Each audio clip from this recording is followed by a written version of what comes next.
Ora, bom, vamos então agora à parte da organização, digamos, e da parte do Dr. Bernardo Vilas Boas, que nos vai tentar então explicar, e até um bocadinho neste contexto da nova norma, como é que nos estamos aqui a organizar para lidar com esta situação. Força, Bernardo. Antes de mais, boa noite a todos. Esta apresentação que eu preparei tem muito de trabalho de uma larga equipa e de contributos de muitos colegas, quer da ARS Centro, quer da ARS Norte, particularmente de vários profissionais, médicos, enfermeiros e outros, que estão dedicados a apoiar o trabalho dos profissionais, quer nas unidades de saúde, quer nos centros de saúde, quer nos agrupamentos de uma forma mais geral. A apresentação, portanto, isso, maravilha. Então, antes de mais, e como estava a dizer, o que eu fiz foi uma adaptação de um trabalho que é de uma larga equipa.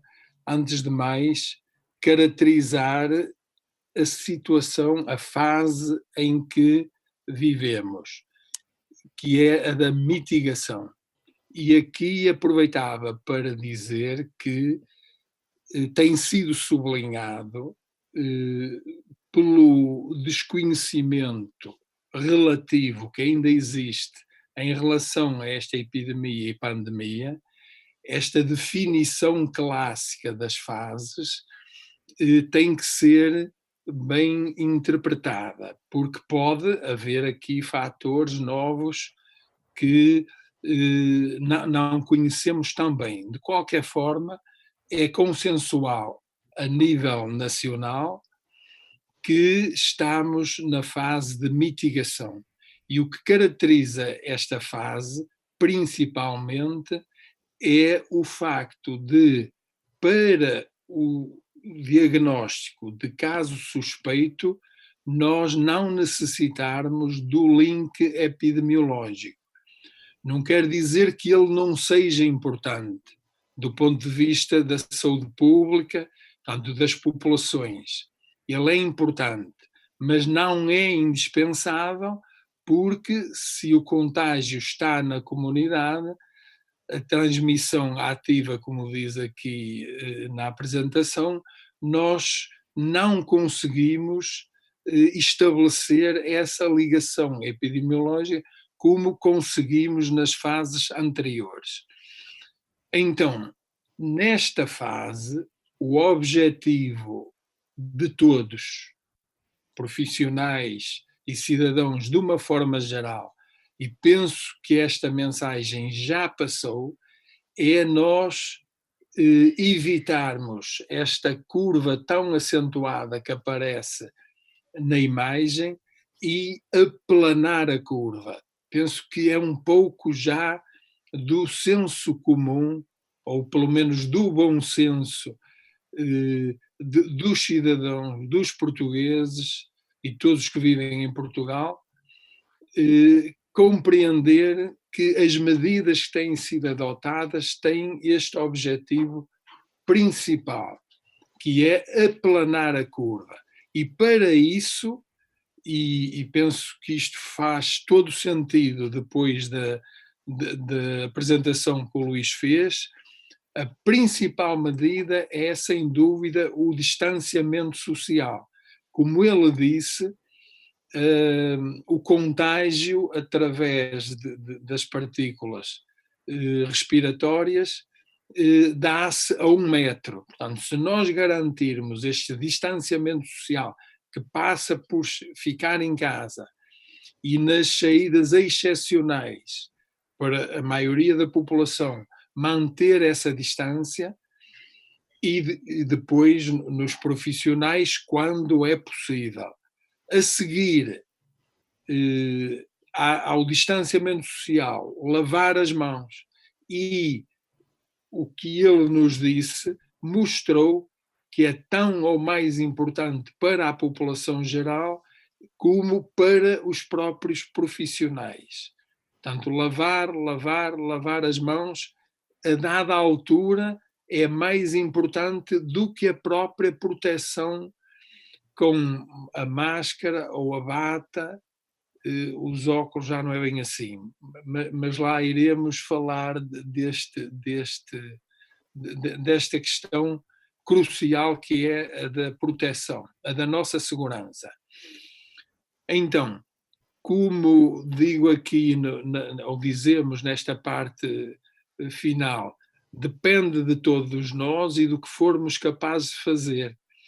Portanto, todos temos que fazer o nosso trabalho e, como disse na saudação inicial, temos de ser mais inteligentes do que o vírus e temos de ser mais contagiosos do que o vírus. Portanto, em relação ao trabalho que temos de fazer, tem aqui estas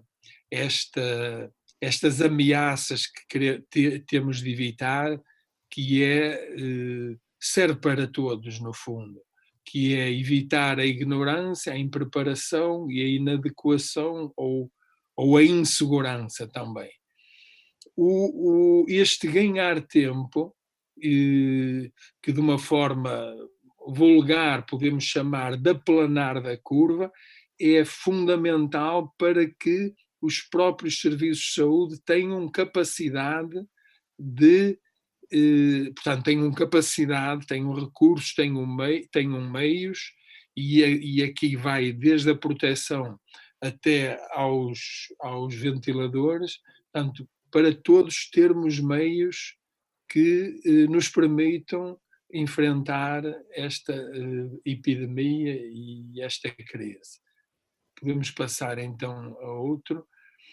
Também ficou claro, e talvez não tenha ficado, e aqui eu sublinho muito o que está aqui apresentado, e esta imagem foi ontem usada pelo nosso colega Filipe Freud no Prós e Contras, e acho que é muito importante para a população compreender que, segundo os dados, principalmente da China, como está aqui no asterisco, nós temos aproximadamente 80% de pessoas que são infectadas e que vão ter uma doença ligeira. E, portanto, essas pessoas podem e devem continuar em casa, vigiadas por nós. Portanto, no limite, talvez até numa imagem um pouco absurda, todos estávamos com o tal distanciamento social em casa, não havia ninguém, no fundo, a contactar com proximidade.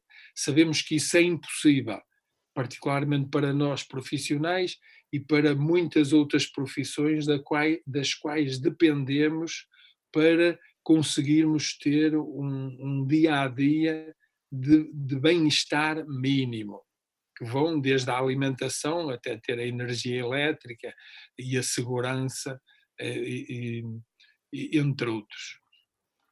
Então, o ideal é que cada pessoa em casa saiba tanto como nós sabemos sobre o que é esta epidemia, o que é e o que caracteriza o vírus e o que é a doença.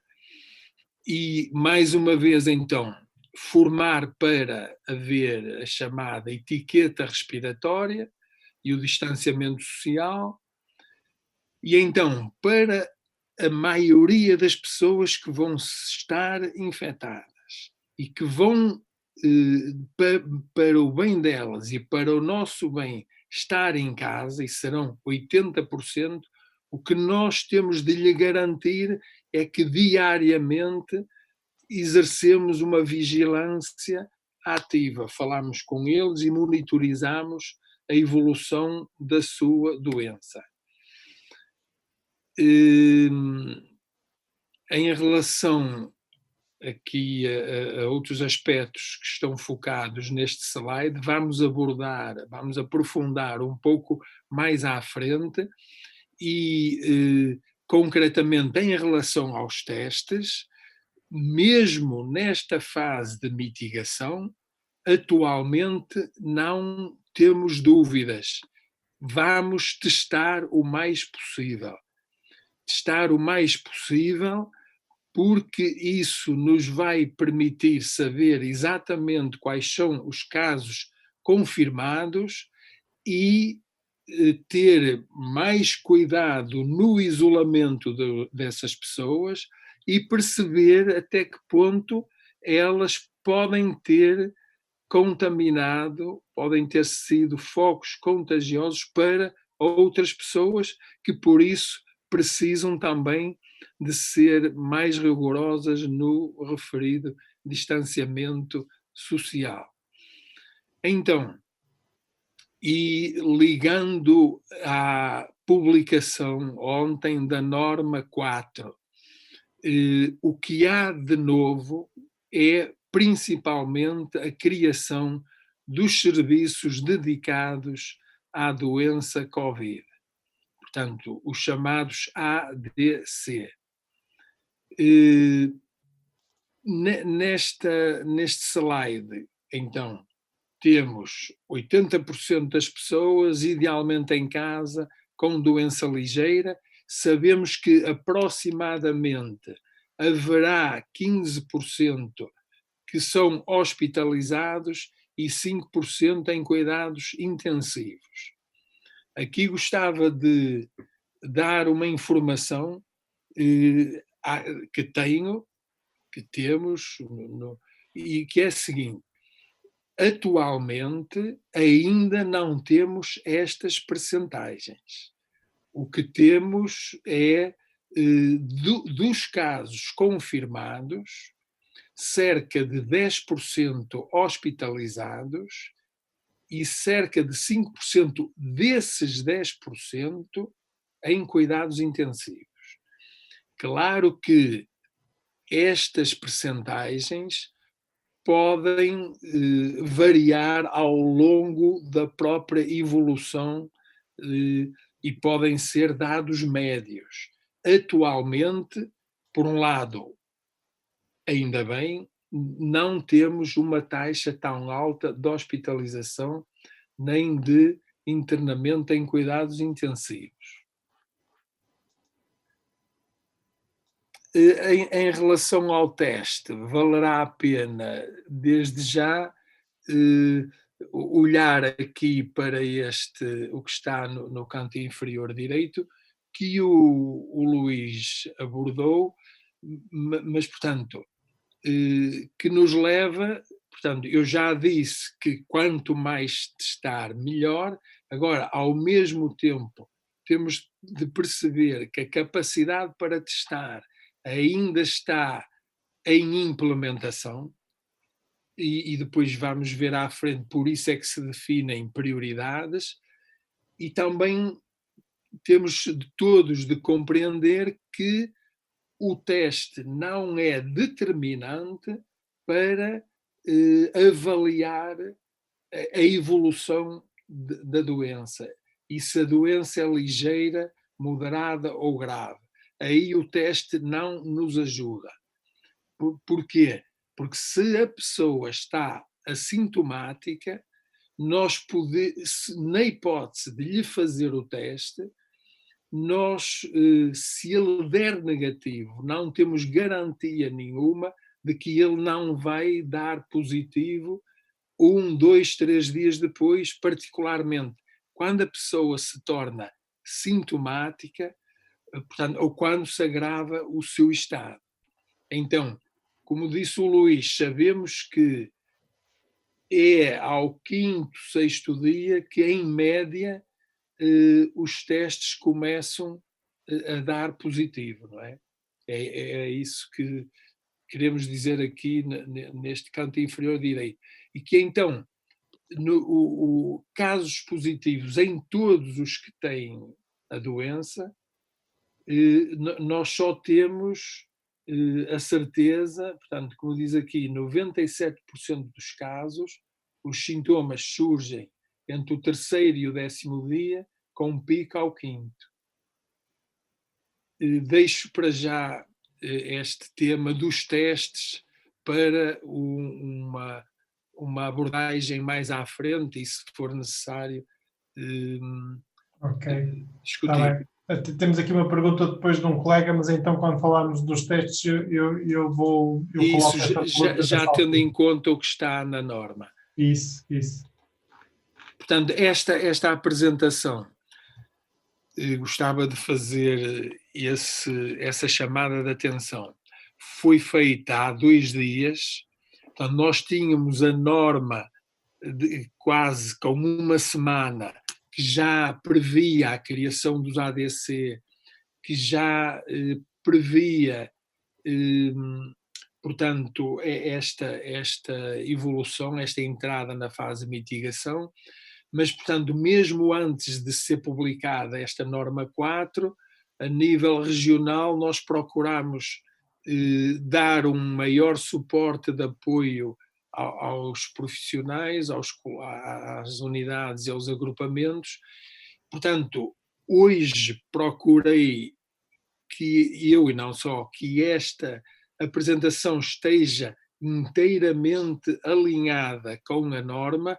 De qualquer maneira, se detectarem alguma incongruência, agradeço que depois me comuniquem.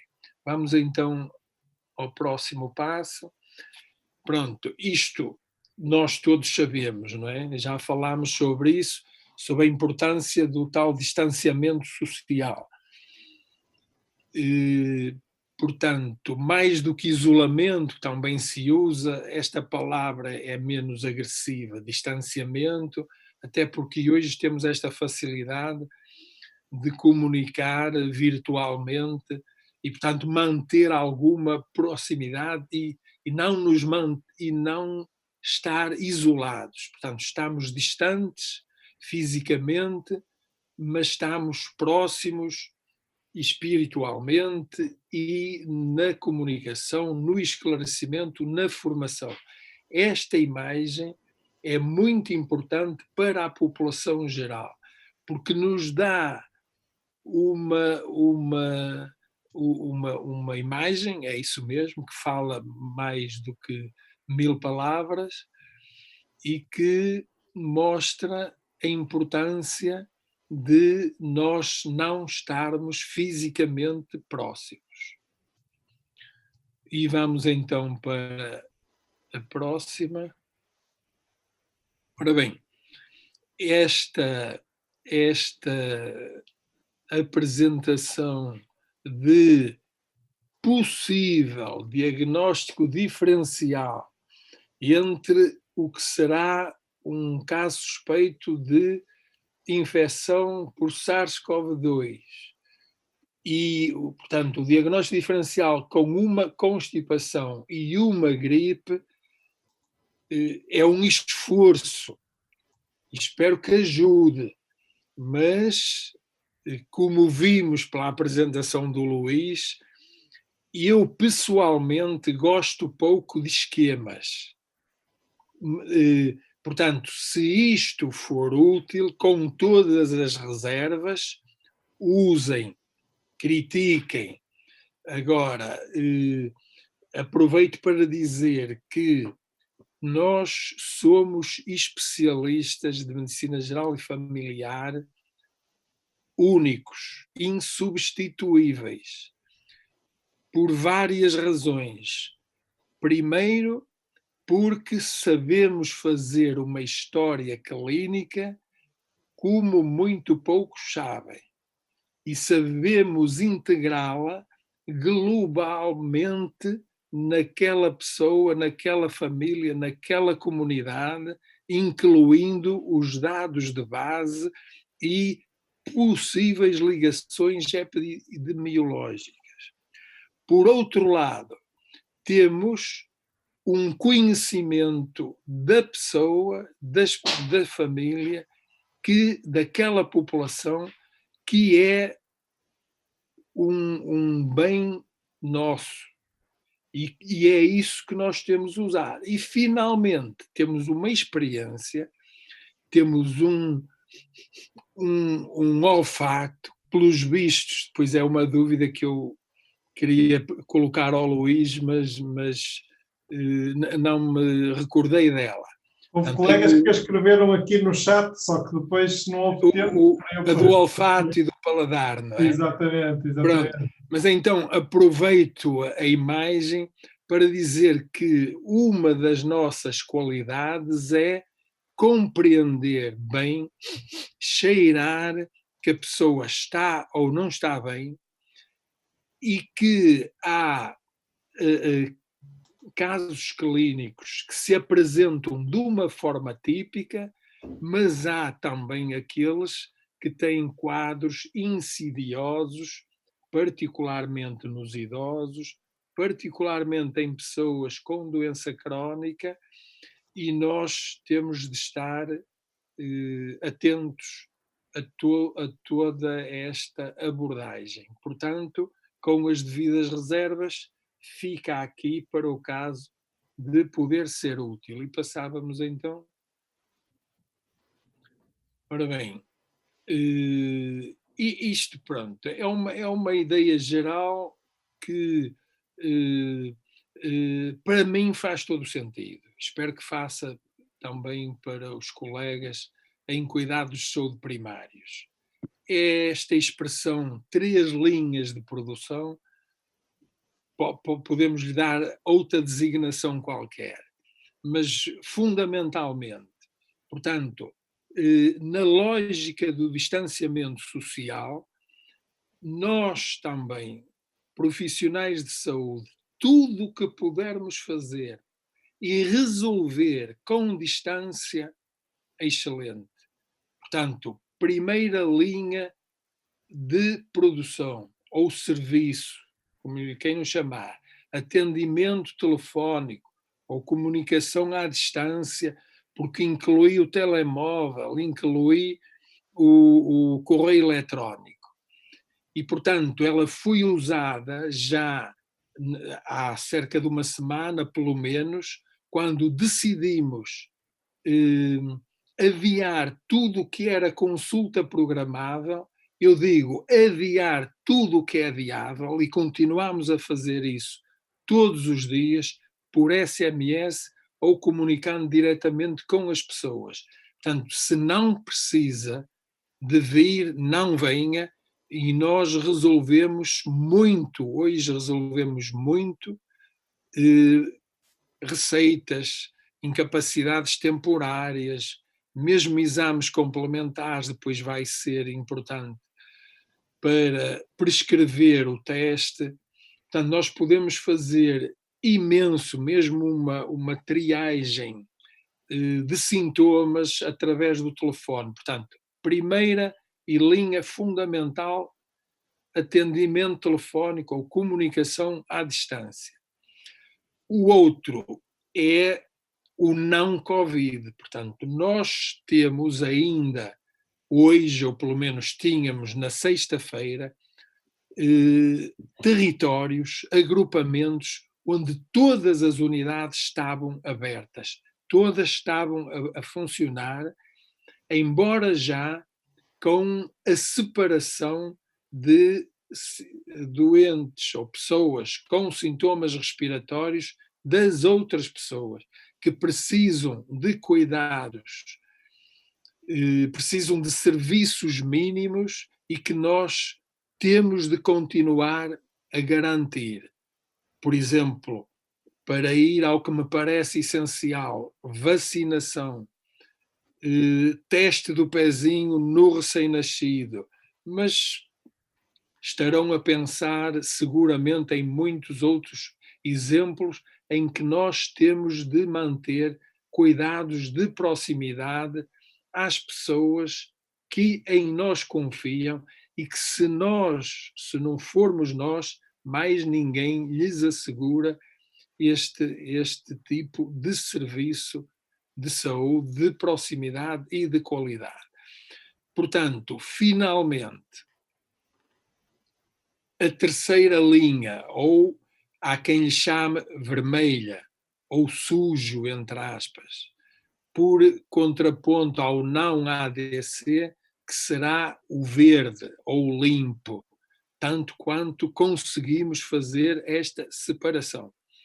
Então, esta criação do atendimento dedicado à pessoa infectada com Covid, e que vamos ver a seguir, mas faz todo sentido dizer desde já que é toda a pessoa que tem um destes sintomas, isolado ou associado: febre, tosse, dispneia. Portanto, é o que está na norma.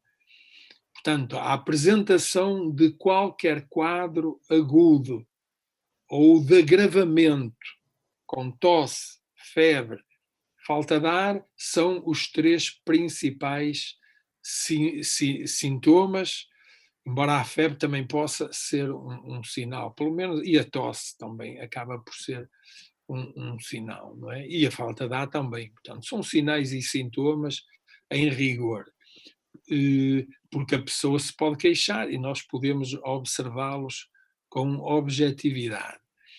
Portanto, o ADC faz sentido? Esta é uma questão muito, muito importante, porque cria alguma desestabilização.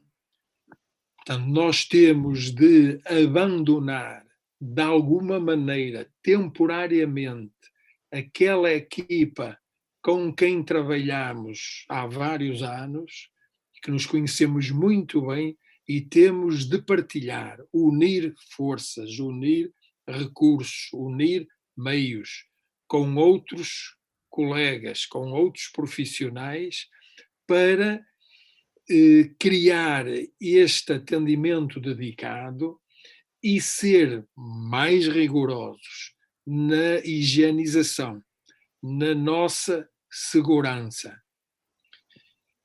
E, portanto, eu entendo que em cada agrupamento, todos, desde o diretor executivo, passando pelo conselho clínico, passando aos coordenadores, aos conselhos técnicos, todos os profissionais em conjunto devem avaliar qual é a sua realidade e decidir se criam 1, 2, 3, 4 os ADC que se justificam na sua realidade. Portanto, não podemos ler a norma como uma imposição. E ela, mesmo desse ponto de vista, não é uma imposição. A norma é clara que, de acordo com a densidade demográfica, a extensão do território, e eu acrescento, de acordo com os recursos de profissionais, os meios de segurança, as instalações, nós então vamos criar os ADC que é adequado criar para aquela realidade. Podemos então avançar. Eu isto passaria à frente, portanto, no fundo desculpe, só ainda no anterior, eu disse que passava à frente, mas podemos ficar lá um bocadinho. Portanto, é a definição de serviços mínimos que foi transmitida, tanto quanto sei, a nível das várias regiões, institucionalmente, e também está de acordo com as recomendações do Colégio de Especialidade de Medicina Geral e Familiar, e penso também a Associação Portuguesa MGF também, portanto, tem este consenso em relação aos serviços mínimos que estavam na imagem anterior. Aqui já temos a imagem de aqueles serviços que pode fazer sentido continuar a oferecer, a garantir, a partir das UCC e das URAP, em equipas multiprofissionais e num esforço conjunto com as equipas dos ADC, não ADC, e também vamos falar à frente de todos os parceiros sociais, das autarquias, das farmácias e outras instituições. Podemos então passar. Ora bem, aqui então estamos a entrar na norma 4 e mais uma vez peço que leiam isto criticamente e vamos deter-nos um pouco para ver se faz sentido. Portanto, como já disse, idealmente o cidadão está em casa, não sai de casa, tem tosse persistente ou agravamento, tem febre mais de 38, tem falta de ar, despeneia, telefona-nos a nós, atenção, ou ao SNS 24. Portanto, está muito claro na norma que a pessoa está em casa, usa o SNS 24 a nível nacional. Responde excelente, o próprio SNS 24, se for preciso, vai nos dizer que precisamos estar atentos àquela pessoa. O próprio SNS pode manter a pessoa em casa, face àqueles sintomas. Vai ter é de garantir que há registro no SINAV e vai nos comunicar. Portanto, se somos nós que atendemos na USF ou na UCSP, e se for um quadro ligeiro e se não for necessário exame físico, a pessoa fica em casa. Estando indicado testar, ou na hipótese de termos todos os testes, vamos testar, emitimos a requisição sem papel, a pessoa depois com essa requisição que lhe chega por SMS ou por correio eletrónico, saberá que há laboratórios em tipo Covid Drive, como nós lhe chamamos aqui, por semelhança ao Mac Drive, agora é o Covid Drive. Portanto, portanto, aos quais pode recorrer se tem uma viatura, ou se não tem possibilidades, o laboratório deverá garantir que a colheita do exudado é feita no seu domicílio. Seguramente vão-me perguntar como é que isto na prática se vai fazer. Ainda não sei. Estamos todos neste momento a trabalhar a 1000 à hora para esta norma poder entrar em vigor como está previsto amanhã às 0 horas, portanto de quarta para quinta. E hoje mesmo, depois vamos falar a seguir, quando ontem li, e já sabia, já se falava que ia aparecer o Trace Covid, portanto uma plataforma que nos ia apoiar nesta rede de alguma complexidade, em que nós, profissionais dos cuidados de saúde primários, nos articulamos com a rede SNS 24. Se for preciso, mantemos a pessoa em casa, mas temos de a manter em vigilância. Faz teste, o teste vem negativo ou positivo e temos de dar essa informação. Tudo isto, incluindo a ligação para o hospital ou para o serviço de urgência, precisa e temos, vamos ver, estou com esperança que funcione bem, eu já me inscrevi na tal plataforma Trace Covid e essa participação na plataforma está dependente da autorização da Direção-Geral de Saúde.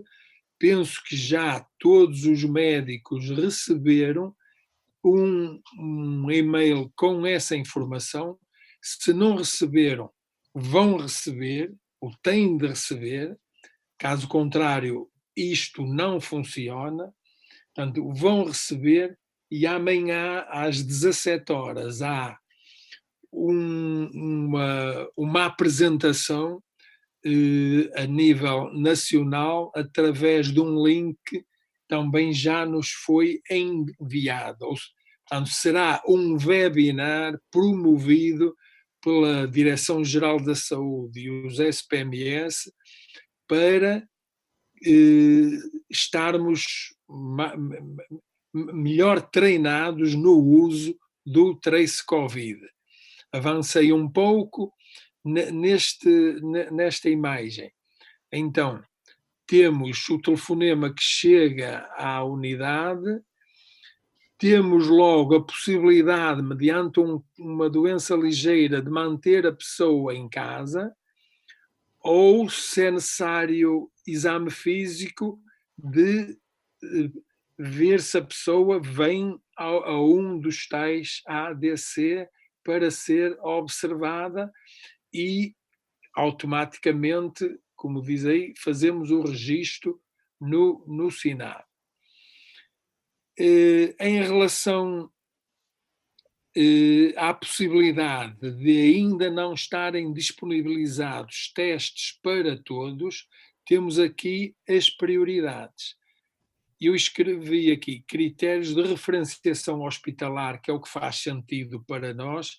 O que está na norma é internamento hospitalar, mas isso é obviamente que, se há critérios para internamento, nós já não nos preocupamos com a realização do teste.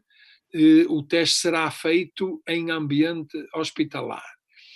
Portanto, as prioridades são, então, recém-nascidos e grávidas, profissionais de saúde sintomáticos e todas as outras pessoas com este quadro respiratório e que, em simultâneo, têm uma doença de base, como o Luís já foi dizendo na apresentação anterior.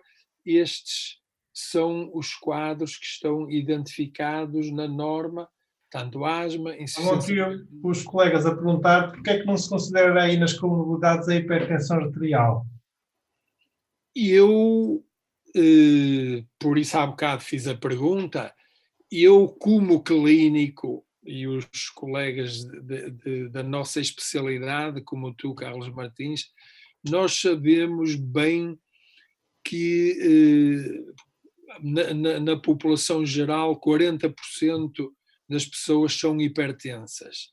Sabemos que nos idosos essa prevalência aumenta imenso. E sabemos que a hipertensão arterial ligeira, moderada, mas pronto, pelo menos ligeira, que são a maioria, eu não a considero fator de risco para esta doença, mas, sinceramente, isto é o meu feeling clínico. Aceito que haja, enfim, que haja polémica ou que seja um tema controverso. Eu não colocaria aqui a hipertensão, porque nós, como médicos de família, sabemos distinguir bem o que é uma hipertensão ligeira, o que é uma hipertensão sem outros fatores de risco, isolada. Portanto, para mim, muito mais importante do que pôr aqui a hipertensão é perceber a pessoa que telefona ou que vemos. É desde logo a idade, e são estes fatores. E é se a hipertensão está associada a tabagismo ou a obesidade, e isso não está aqui, mas nós sabemos. Até a pessoa ainda não pode ainda não ter o diagnóstico de doença pulmonar crónica. A própria idade aqui também não entra, não é? Certo. Aí aí, pois, atenção, aqui estamos a falar apenas em critérios de priorização para testar. Não estamos a falar de diagnóstico, nem de diagnóstico diferencial. Não sei se, digamos, eu aqui tenho a perspectiva um bocadinho diferente. Certo. Ou seja, eu compreendo o raciocínio, mas também é verdade que nós estamos perante uma doença nova. Certo, certo. E esta doença nova tem sido tão nova que nos tem surpreendido, não é? E eu acho que, de certa forma, não podemos cometer os mesmos erros que os políticos cometeram no princípio desta crise, que foi adiar medidas, e felizmente nós até nem adiamos muito em Portugal, que houve países que adiaram bastante mais. E à luz da evidência que dispomos, por exemplo, que é o facto de saber que as pessoas que morrem mais são aquelas que têm mais idade, e as pessoas que morrem mais também são aquelas que, por exemplo, têm hipertensão, eu acho que seria de ponderar... Carlos Martins, eu aceito. Em relação à idade, não tenho dúvidas. Em relação à hipertensão, eu não conheço a evidência que existe, mas dado que a hipertensão tem uma prevalência tão elevada, particularmente nos idosos, eu não sei qual é portanto, como é que sabem que aquela pessoa é hipertensa? Porque se for, por exemplo, pelos registros que nós temos cá em Portugal, que nós, médicos de família, fazemos, nós sabemos que há um grande risco de viés na análise que se fizer, porque uma coisa é o fator hipertensão estar na grande maioria das pessoas que têm a doença e a doença grave e que morrem, outra coisa é isolar e decidir se ele é ou não é um fator de risco que, no fundo, um fator que acrescenta risco. Mas isto... Claro, tudo isto é trabalho em progresso, não é? Portanto, eu diria que é hipertenso, pé atrás, mas não tanto para efeito de definição de prioridades para testar. De qualquer maneira, aceito que seja um tema para discutir e as normas são para discutir.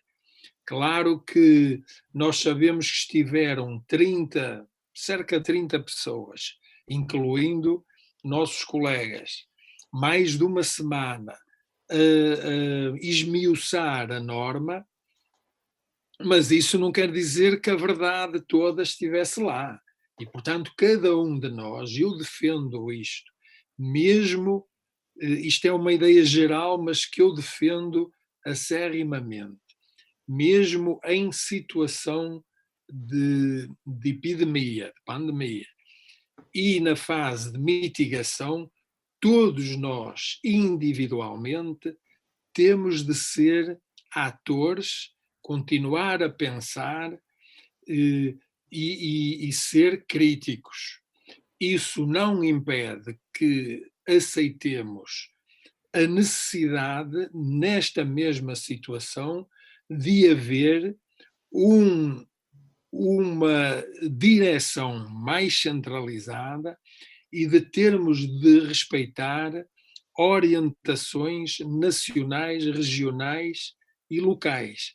E este equilíbrio entre eu, indivíduo, a minha equipa, a unidade, o ACES, a região e o nacional, este equilíbrio entre médicos de família, médicos de saúde pública, médicos nos hospitais, é, do meu ponto de vista, o maior desafio. É uma ideia geral, mas que me faz todo sentido apresentar desde já e que é, para mim, é o maior desafio para a nossa sociedade neste século XXI, é nós conseguirmos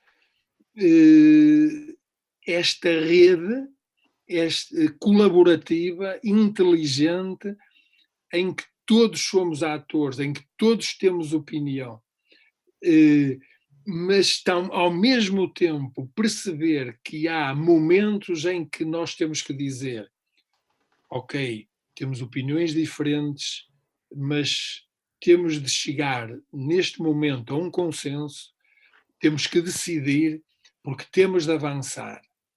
E aí há consequências das nossas decisões neste processo e que vamos ter de continuar a tomá-las, cujo resultado, cujo impacto, nós só vamos ter a certeza quem tinha razão, ou mais razão, o que é que tinha sido mais ou menos correto ou adequado, só vamos perceber depois.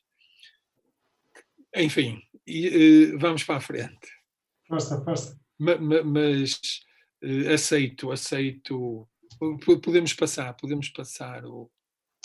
Ok, pronto, ainda dentro da norma e particularmente em relação aos autocuidados, não é? Por parte da pessoa que vai ficar em casa, o que nos vai ser requerido é inserir na plataforma Trace Covid, da qual já falámos, e temos aí o link para aceder.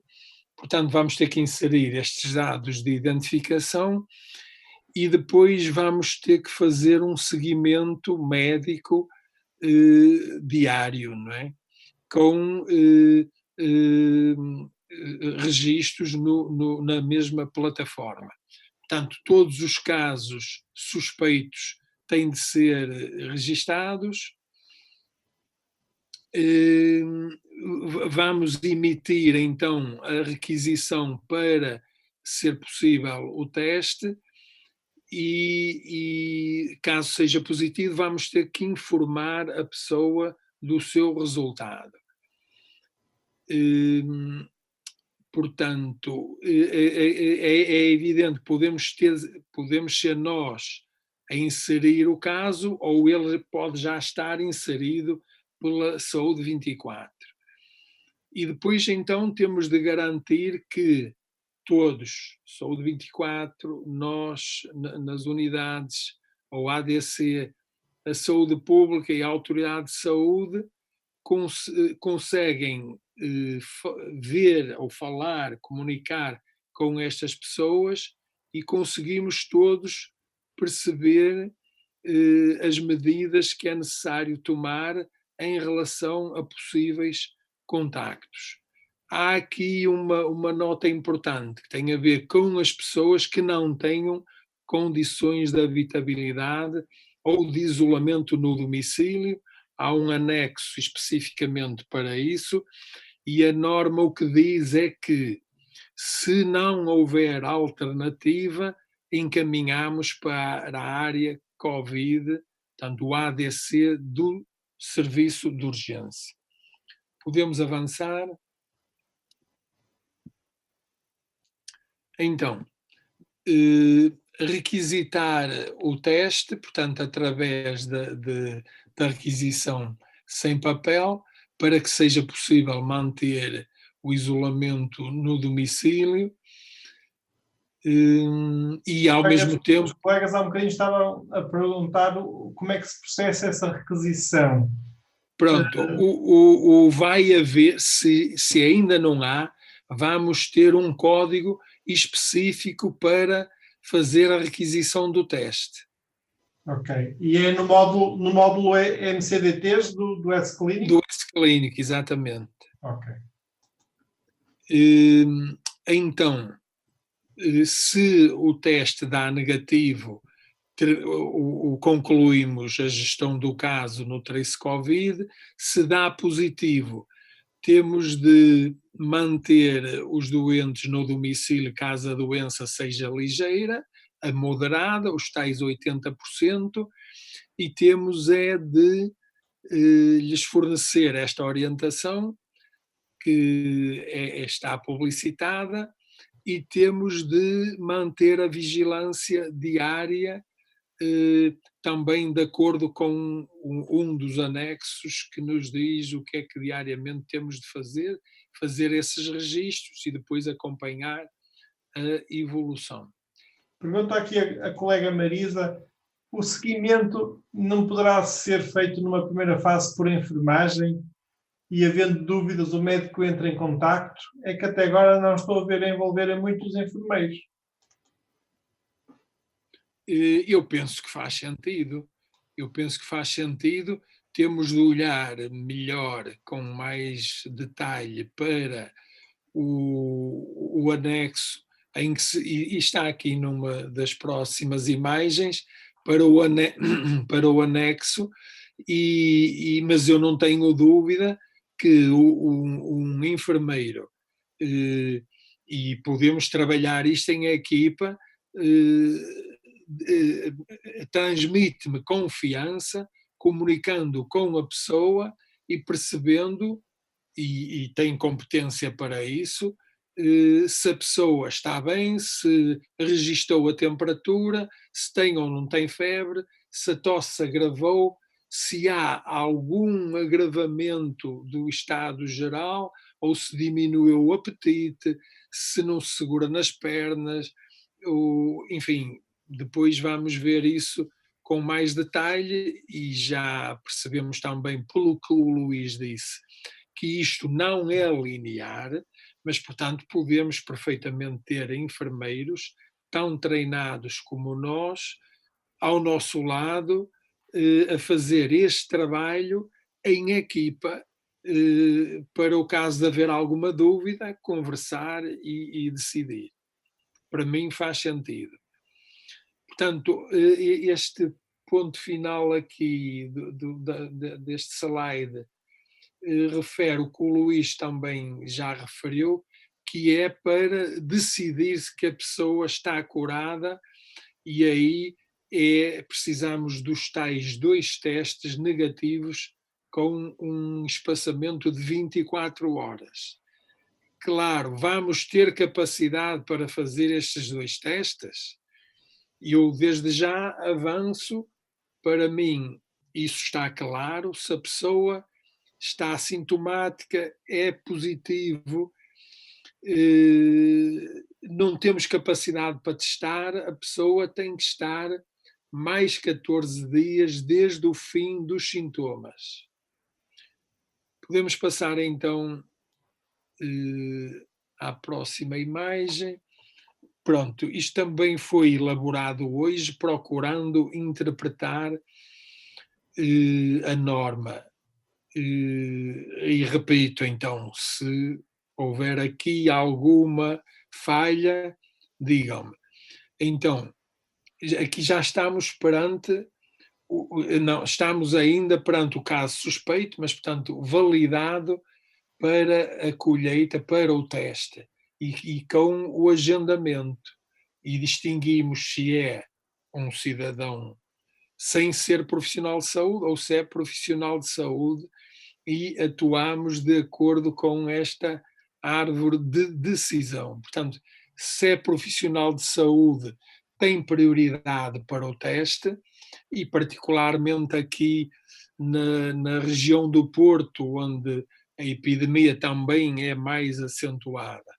E penso que começa a haver um pouco por todo o país, temos estes centros Covid Drive, onde é possível fazer o teste. Se não for aí, está a ser validado em cada região quais são os laboratórios que vão poder fazer os testes, e precisamos que isso seja público para as pessoas e para nós profissionais, pelo menos a partir de quinta-feira às 0 ou quarta-feira às 24.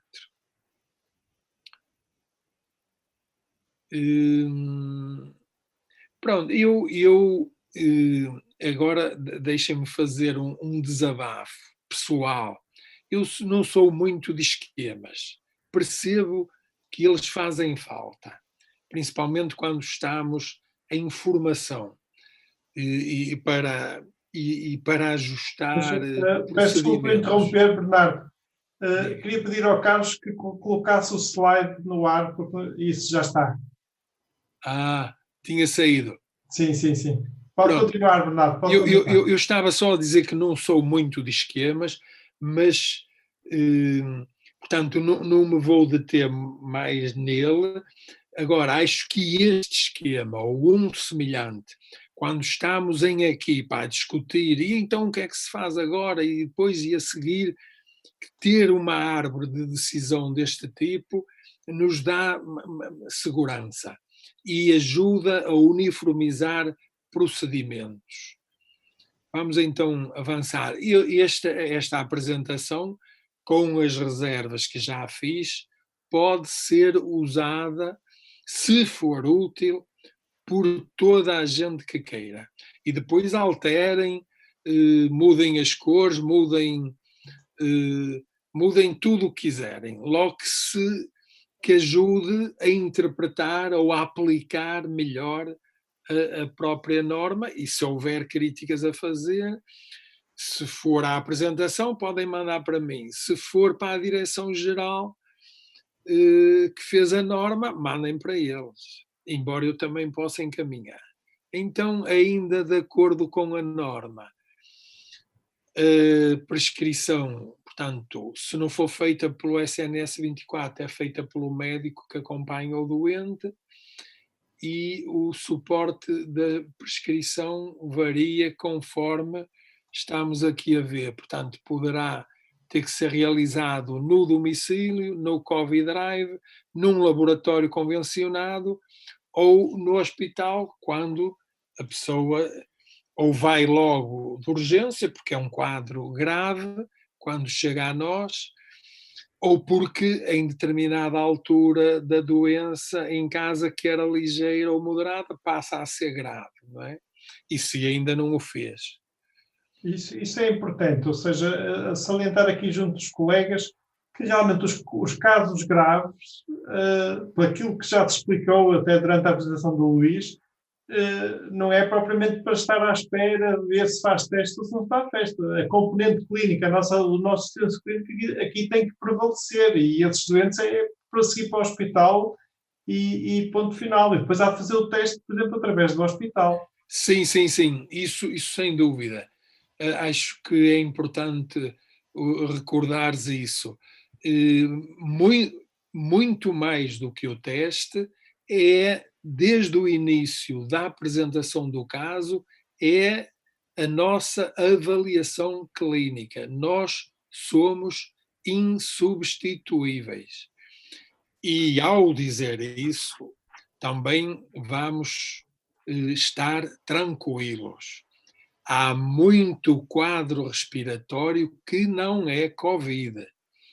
E os colegas que estão a apoiar os ACES, estamos a construir um mapa com localização territorial, com tudo o que é registado no capítulo R, respiratório, e é muito claro que há muito quadro respiratório que não é Covid. Caso contrário, já tínhamos instalada uma calamidade completa. Portanto, dos que são Covid, 80% vão poder ficar em casa, e ao mesmo tempo temos um grande número de sintomas respiratórios, incluindo febre, que não são casos Covid. Ou então, se são, sem teste, nós gerimos à distância com tranquilidade.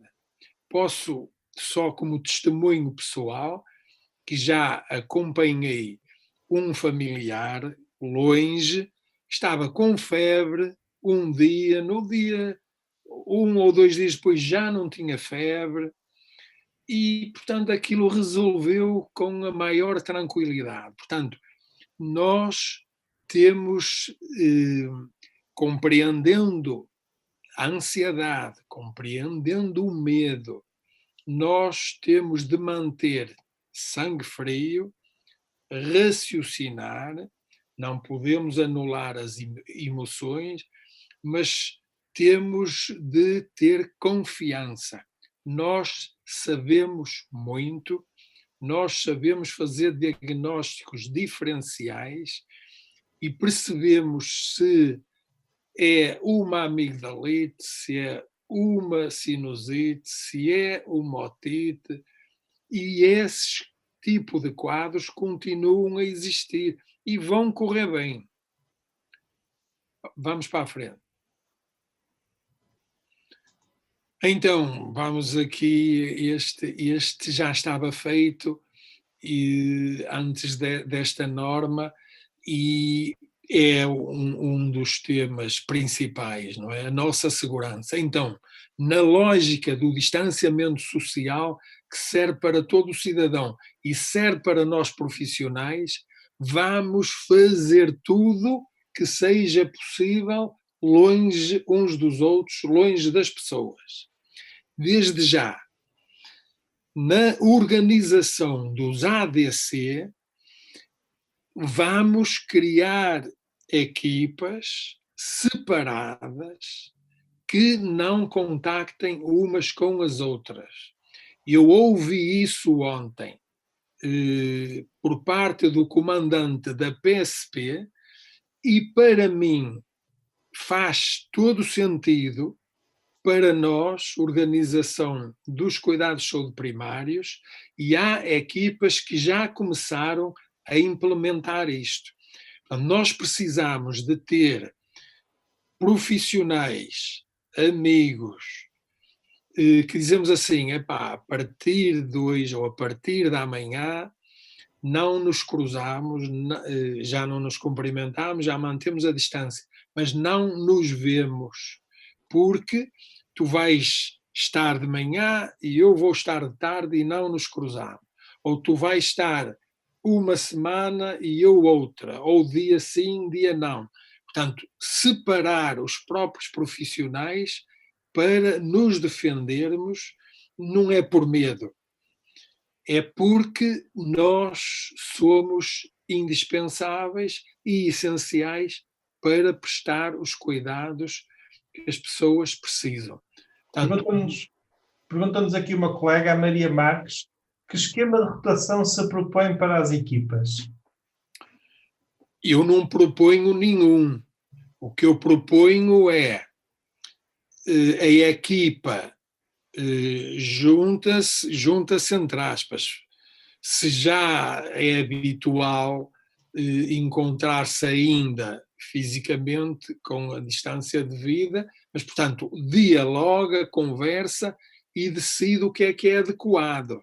O que eu posso dizer, porque me transmitiram como experiência, é que, portanto, há equipas que decidem nos ADC ou no atendimento, portanto, na consulta presencial de pessoas com sintomas respiratórios, fazem turnos, que são variáveis, e aí estão-se a encontrar. E então são essas mesmas equipas que agora dizem assim, não, quem está em ADC, portanto, atendimento Covid, doença respiratória, está num turno e só faz isso. Um turno completo e só faz isso. E não se cruza com a outra equipa que só faz não Covid. Por exemplo, que atende grávidas ou idosos com doença, portanto, crónica agudizada, ou fazem teste do pezinho, etc. Portanto, não se cruzam, não se encontram. Se fazem isso em dias alternados, ou 2 em 2 dias, ou semana a semana, tem que ser decidido em cada situação real. Ok, mas só para esclarecer, porque uma coisa é quando diz que não se cruzam, é as equipas não se cruzarem no sentido de não se verem uns aos outros. Outra coisa é não cruzam o serviço, ou seja, os que estão a fazer Covid só fazem Covid e os que estão a fazer não Covid só fazem não Covid. Quando diz Aí não se cruzam, o que é que quer dizer em concreto? não se cruzam, e foi isso que eu percebi também que está a ser feito na PSP, no fundo como se fossem duas equipas diferentes que trabalham em circuitos diferentes. Portanto, e aí reduzimos praticamente a zero o risco de contágio, na tal possibilidade extrema de que há um de nós que não estava devidamente protegido por um caso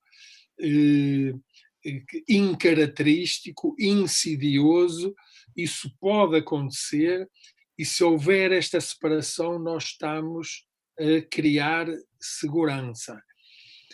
O não se cruzam pode ser, é uma medida que está e muito bem a ser tomada, é os colegas mais velhos, portanto, entre os 60 e 70, ou mais próximos dos 70, os colegas com doença crónica ou com imunossupressão, ou já agora hipertensos, também têm direito a ser mais defendidos, mais preservados, e, portanto, poderão estar nesse trabalho ou de retaguarda de comunicação à distância ou de não ADC.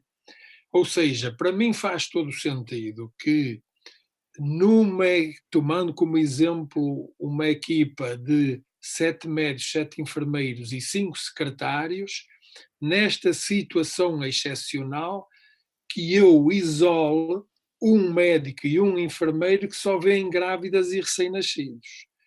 E não quero nada deles que não seja isso.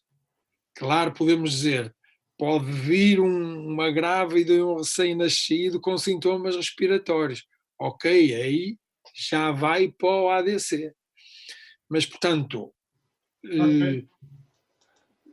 Acho que já consegui compreender. vamos então para a frente. Aqui, portanto, está essa questão do equipamento, mas depois podemos voltar a ela. Aqui está uma colheita de dados que eu tenho quase a certeza que é a base usada pelos médicos que estiveram e estão na linha de apoio ao médico e que vai deixar de existir até amanhã à noite e é substituída gradualmente pelo nosso atendimento e organização locais, ou seja, nós temos de ter em cada agrupamento, em cada ADC, capacidade, conhecimento, treino para validar casos como casos suspeitos, depois para selecionar, se for preciso, para testar e para acompanhar os casos confirmados no respectivo domicílio. Esta é a base que era usada pela LAME e que agora é igual ou muito semelhante à que vamos usar, médicos e enfermeiros, porque não, em equipa, vamos usar para a vigilância no domicílio, o chamado Covid casa. Podemos avançar?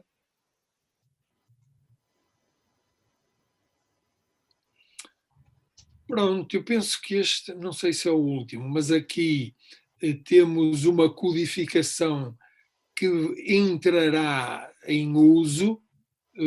Recebi hoje uma confirmação do Nuno Sousa, que, como sabem, colabora com a ACSS e os SPMS, a dizer que classificação de acordo com o ICPC, que já está a ser usada pelos nossos colegas a nível hospitalar, portanto, sempre que possível, e se tratar de um caso que vamos classificar, codificar como suspeito ou depois como confirmado, e na história já estamos a perceber isso, ou não, portanto, se é só medo e fazemos outro diagnóstico diferencial, fica com o R2701. Se é suspeito e é caso suspeito, é o 2901. Se é um contacto com um caso suspeito, será o 2301. E se é um caso confirmado, será o 8301. E eu penso que nós vamos continuar a conseguir codificar, se continuarmos a conseguir controlar o avanço da epidemia ou a aplanar a curva. Porque se vier a altura em que nem tempo temos para classificar, no mínimo o que vamos ter de manter sempre, e é mais importante, é o registro no Trace Covid, que é a única maneira de podermos, como um todo, acompanhar, através da saúde pública e das autoridades de saúde, a evolução da epidemia. Podemos avançar. Pronto, aqui o nosso colega Luís, infecciologista, também já referiu como isto vai ficar disponível, e eu não me detinha para já. Penso que tudo o que está aqui, o colega dizia em relação à frequência respiratória 22, é evidente, nós aqui em cuidados de saúde primários somos um pouco mais permissivos, 30. Na saturação de O2 ele também tinha 95, nós já temos 92. Na minha perspectiva, mais uma vez, nós temos que perceber que o contexto do exercício da profissão médica faz a diferença. De certeza que a visão que o colega tem da epidemia, felizmente, é radicalmente diferente da que me transmitem os colegas que estão na frente de batalha nas unidades de saúde em proximidade. Porque o colega Luís vê os 5% que estão em cuidados intensivos, ou vê os 20% que estão internados e como casos confirmados e que se agravaram. Nós não vamos ver esses doentes. Portanto, quando nós os vemos, o que eu admito é que há outras condições que levam a este tipo de dados, a definir este tipo de limiares, que são diferentes dos que são utilizados a nível hospitalar. De qualquer maneira, também aqui aceito que isto seja controverso. De qualquer maneira, o que eu não faço é isolar sinais, isolar sintomas. Nós decidimos com base numa avaliação global da pessoa e entramos com todos os parâmetros, não é? Podemos passar. Então, esta imagem aqui tem a ver com alguns temas que já abordámos, no fundo, que é como é que nós nos vamos organizar para intervir com eficácia, com eficiência, nestas 3 linhas de produção.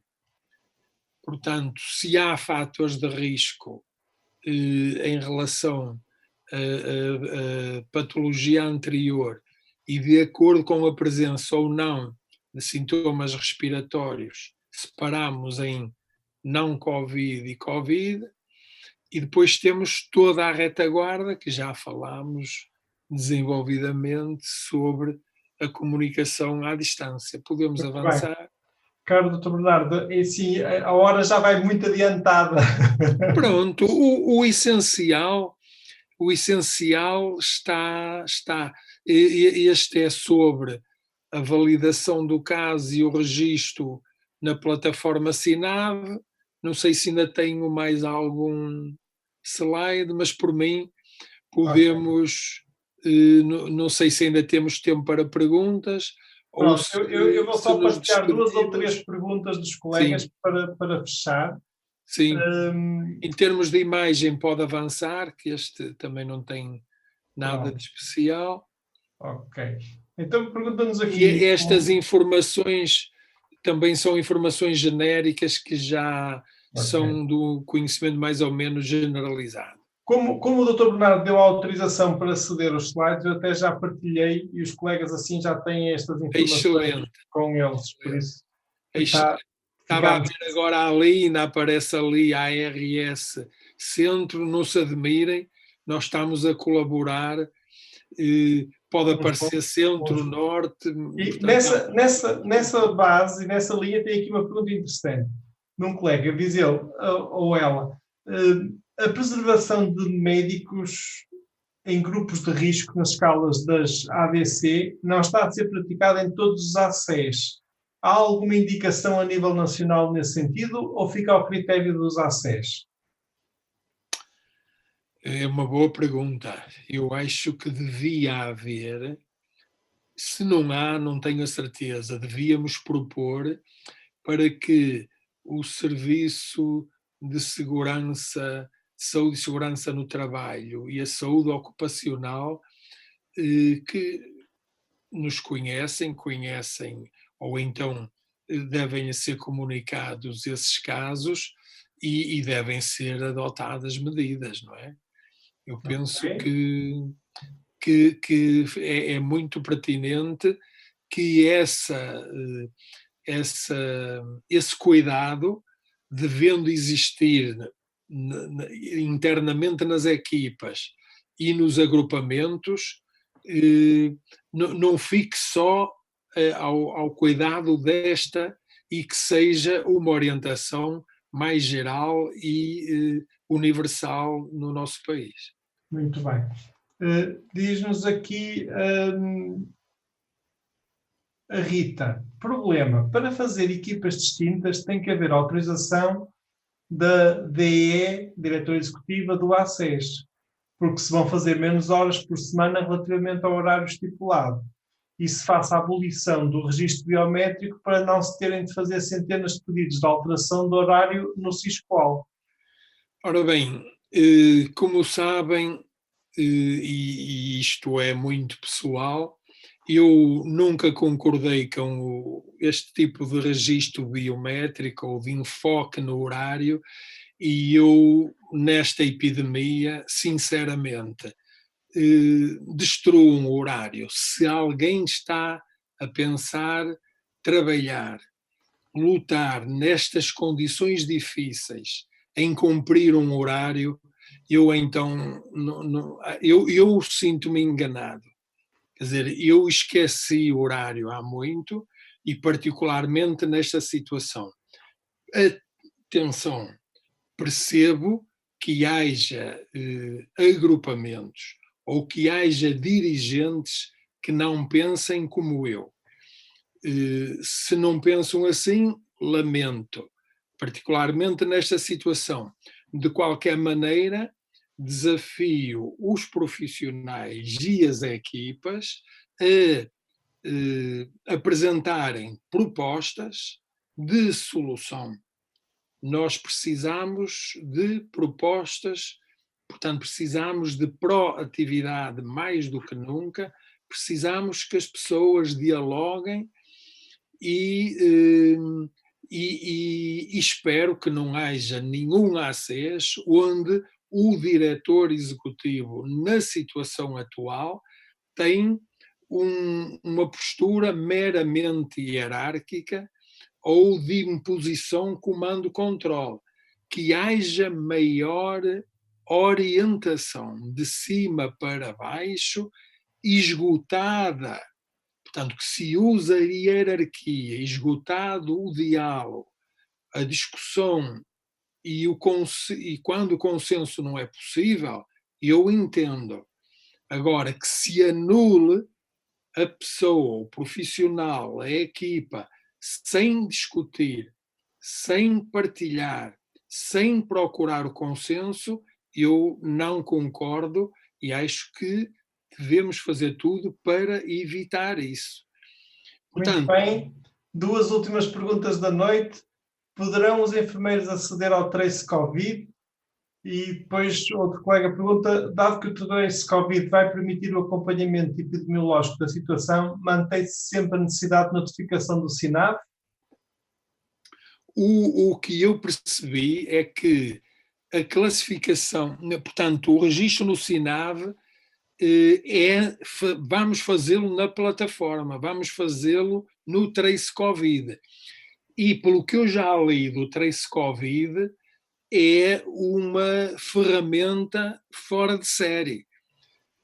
Espero que os SPMS nos surpreendam e que esta plataforma seja tão excelente como está descrito. E o que diz é que ela nos vai ajudar a ter automatismos em relação ao registro no SINAV, que pode vir desde logo do Saúde 24, quando o contacto começa por ele, e que depois nos vai encaminhar em relação a cada um dos passos que vamos dar no percurso e na vigilância e no encaminhamento da pessoa.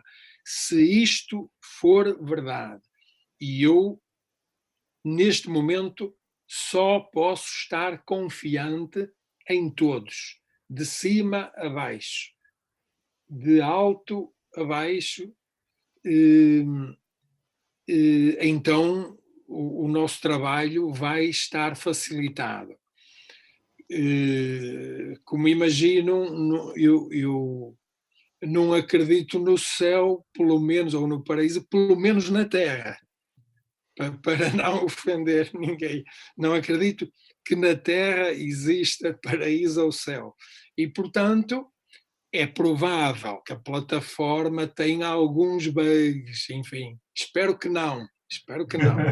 Mas se tiver, vamos ver se os corrigimos mais depressa do que todo aquele passado de que nós nos lamentamos. Muito bem, muito bem. Dr. Bernardo Vilas Boas, foi um prazer tê-lo connosco. Agradeço-lhe muito toda a generosidade, tudo aquilo que nos trouxe, as apresentações, o material de suporte, a sinalética, o documento sobre o Trace Covid. Os colegas já partilhei com os colegas, e um grande obrigado. Nada. Eu queria só, enfim, dar aqui uma nota de alguma cultura geral, embora também médica, que é uma ideia que eu acho apaixonante, que é o facto de o nosso português António Damasio, português e cidadão do mundo, não é? Investigador, quando fala das bactérias, e os vírus não serão assim tão diferentes, e nos diz que nós até podemos ter evoluído, enfim, de alguma maneira, a partir deles, isto, enfim, numa abordagem mecânica, assim, de uma forma tão rápida, mas o que eu quero dizer é mais interessante, que é, ele considera que uma bactéria tem uma forma primitiva de inteligência, ou seja, luta pela sobrevivência, sabe agregar-se, sabe reunir forças, sabe atacar precisamente para sobreviver e, inclusivamente, sabe segregar os que não colaboram. E então, nesta segunda década do século XXI, a minha reflexão é: será que nós, tão inteligentes, mas ao mesmo tempo muito mais complexos do que os vírus e as bactérias, como ser individual e ser social, numa sociedade global, conseguimos cooperar e intervir para fintar os vírus e as bactérias? Claro Eu que confio sim. que sim, mas é um enorme desafio para todos. É um enorme desafio e temos conhecimento e já se estão a perder muitas vidas e vão-se perder mais, certamente. E, Mesmo para terminar, também não quero deixar de partilhar o prazer, a satisfação, a alegria de, nesta hora difícil, ter estado tão perto de novo com o Carlos Martins, que conheço há muitos anos e pelo qual tenho a maior consideração como pessoa, como médico. é mútua, é mútua. E ao mesmo tempo, embora não tenha visto os colegas, dou-vos um grande coração a todos. Temos que ser solidários mais do que nunca e no que eu puder, com a minha força espiritual, porque não, contem comigo, e é o que eu sempre fiz noutras instituições, é o que eu estou a fazer agora dentro do possível, no apoio ao presidente do Conselho Diretivo da ARS Norte, um colega nosso, médico de família, que para mim é um orgulho trabalhar com ele, porque comecei a trabalhar com ele quando criámos os primeiros 9 RRE em 99, 2000, aqui na região do Porto, e é um prazer hoje estar numa missão bem mais difícil, de âmbito regional, com uma enorme responsabilidade, mantendo a sensibilidade com os colegas que estão a fazer o trabalho da linha da frente e fazendo tudo na retaguarda, na administração, para que tenham o maior apoio. No que me for possível, contem comigo e eu só não ajudarei se não puder. Muito obrigado. Muito obrigado em nome de todos os colegas, e foram mesmo muitos que estiveram connosco esta noite, Dr. Bernardo. E muita força também para o vosso trabalho, que também não é nada fácil. Obrigado. E um grande abraço para todos vós e para toda a equipa da ARS Norte, sincero mesmo, e continuam-se a proteger. Tenham cuidado convosco e com os vossos, e esta fase há de passar, para bem de todos nós. Um grande abraço para todos. Adeus.